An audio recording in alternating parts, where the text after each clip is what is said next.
السلام علیکم عزیز بچوں. پیارے بچوں، کیسے ہیں آپ سب؟ امید قوی ہے کہ آپ بخیر و عافیت ہوں گے. عزیز بچوں، ہم نے حکایت بوستان کا کچھ حصہ پڑھا تھا. تو پہلے ایک دو اقتباسات ہم نے پڑھے، ان پر کچھ باتیں بھی کی ہم نے. اس میں بادشاہ کا تذکرہ ہے جو شکار کھیلنے کے لیے نکلا تھا اور بچھڑ جاتا ہے سپاہیوں سے. اکیلے اسے راستہ نہیں ملتا ہے، اور جو بڑا ظالم بادشاہ تھا. لیکن ایک کردی اسے تنبیہ کرتا ہے کہ آپ کسی پر ظلم نہیں کر سکتے ہیں. پیارے بچوں، ہم تھوڑا سا دہراتے ہیں پہلے. جی، صفحہ نمبر 92 پہ آ جائیے آپ. بادشاہ: اے ظالم، حضرت خضر کے لڑکے کو قتل کرنا اور کشتی میں سوار کرنا مصلحتاً تھا. سن اے نادان.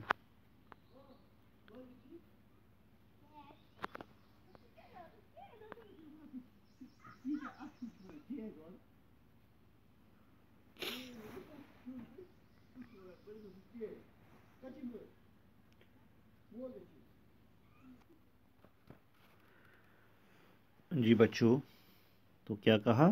سن اے نادان، میں بھی مصلحتاً اس کو لنگڑا بنا رہا ہوں تاکہ ظالم بادشاہ کے ظلم سے نجات پالے.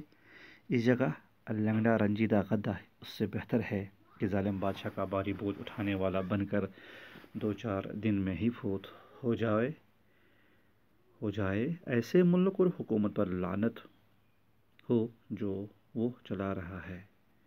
خدا کرے کہ وہ شریر مر جائے تاکہ غریب عوام سکھ اور آرام کے دن دیکھیں. دیکھیے کتنی جرت مندی کے ساتھ اس کردی نے یہ باتیں کی ہیں بادشاہ کے ساتھ، اور سب کچھ کہہ دیا کہ میں نے کیسے اس گدھے کو، اس کی ٹانگ کو خراب کرنے کی کوشش کی. میری نیت صاف تھی، ہے نا. تو لیکن بادشاہ اندر سے جل رہا ہے یہ سب چیزیں سن کر، کیونکہ وہ بچھڑا تھا اپنے کارکن جو اس کے کارندے تھے ان سے بچھڑا تھا، تو اکیلے چلا گیا تھا. تو بچوں، بادشاہ نے سب کچھ سنا اور خاموش ہو گیا. تب اس نے گھوڑا باندھا اور زین کے نمدے پر سر رکھ کر لیٹ گیا. سارا ماجرا سنا، ساری باتیں سنی اور خاموشی اختیار کی. پھر گھوڑے پہ سوار ہو جاتا ہے، زین پہ بیٹھ جاتا ہے، اس نمدے پہ سر رکھتا ہے. تمام رات بیداری میں ستارے گنتا رہتا، اور رات بھر ستارے گنتا رہا اور زہر کے گھونٹ پیتا رہا، ہے نا.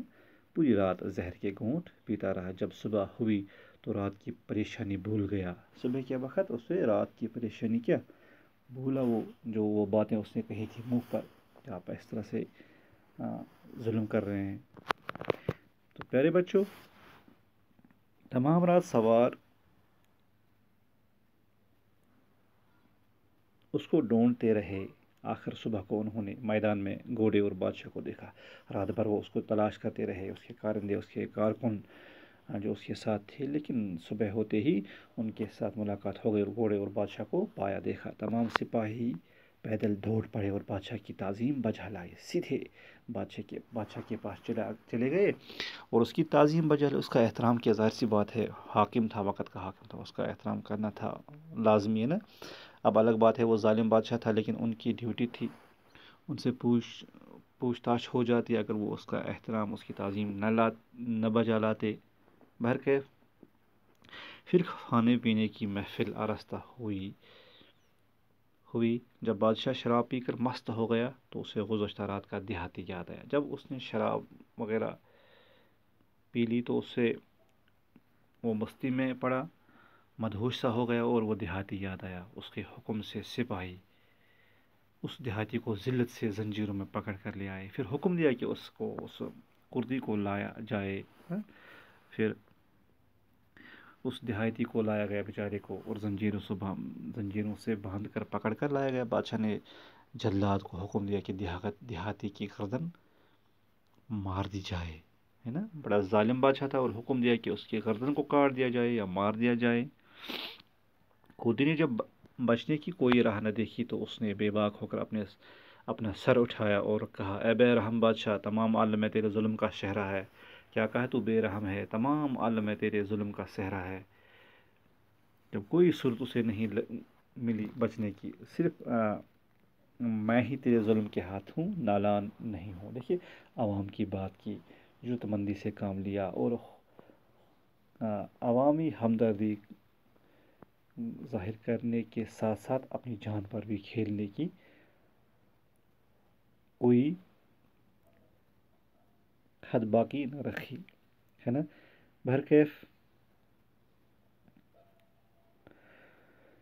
کیا کہا؟ صرف میں ہی تیرے ظلم کے ہاتھوں نالا نہیں ہوں، بلکہ تمام رعایا تجھے ظالم، جابر، کمینہ اور ستمگار کہتی ہے۔ تعجب ہے کہ صرف میرا کہنا تجھے ناگوار گزرا؟ عجیب سی بات ہے، پوری دنیا، پوری رعایا آپ سے ناراض ہے، آپ سے غمزدہ ہے، آپ سے خائف ہیں، خوف ہے ان کو آپ کا